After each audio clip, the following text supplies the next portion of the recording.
The Queen is at Windsor Castle where she usually spends her Easter break, but this year lockdown measures will affect how she marks the holiday. This is the treasured royal family gathering which won't go ahead amid the coronavirus crisis. Queen Elizabeth II, 93, moved from Buckingham Palace to Windsor Castle a week earlier than was planned as strict social distancing measures were brought into force to prevent the spread of coronavirus COVID-19. Easter is a very special time of year for the Queen, who is head of the Church of England and usually enjoys spending the holiday with family. In recent years the Queen has spent Easter Sunday with Kate, Duchess of Cambridge, and William, among other royals who have attended church with her in Windsor.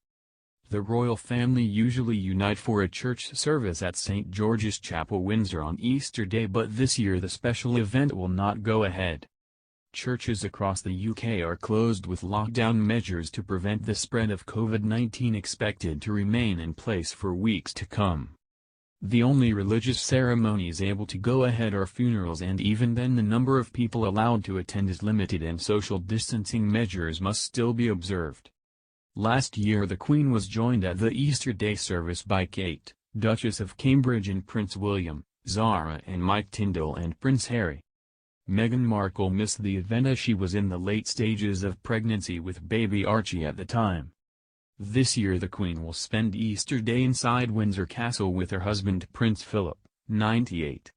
Last month Buckingham Palace announced a string of royal engagements would be cancelled due to coronavirus. These included the Maundy service due to be held at St. George's Chapel, Windsor on April 9.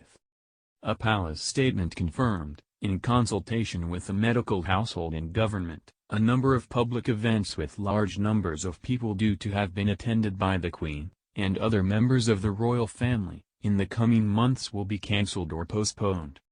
The annual Maundy service at St. George's Chapel on 9 April will not go ahead. 3 garden parties hosted by the Queen, due to be held at Buckingham Palace in May, will now not take place. Guests already invited to these garden parties will be asked to attend in 2021. 2 additional garden parties given for the Not Forgotten Association and the National Trust will also not take place. Investitures will be rearranged to later dates. Since then it has also been confirmed that the Queen's official birthday parade Trooping the Colour has been called off in June. The Queen will turn 94 on April 21 and is expected to have to mark the milestone in lockdown too. The Queen issued a stirring address to the nation on Sunday night, thanking frontline NHS staff and Britons for observing lockdown measures and staying home. In her speech, the Queen noted how difficult it has been for many families kept apart by the pandemic. Recalling the first broadcast she gave from Windsor Castle as an evacuee in 1940, the Queen said, "Today, once again, many will feel a painful sense of separation from their loved ones.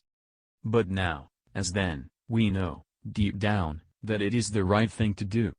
She rounded off her speech on a positive note by evoking the words of Vera Lynn's wartime anthem "We'll Meet Again." The Queen said, "While we have faced challenges before, this one is different. This time we join with all nations across the globe in a common endeavor, using the great advances of science and our instinctive compassion to heal. We will succeed, and that success will belong to every one of us. We should take comfort that while we may have more still to endure, better days will return, we will be with our friends again, we will be with our families again, we will meet again. But for now, I send my thanks and warmest good wishes to you all."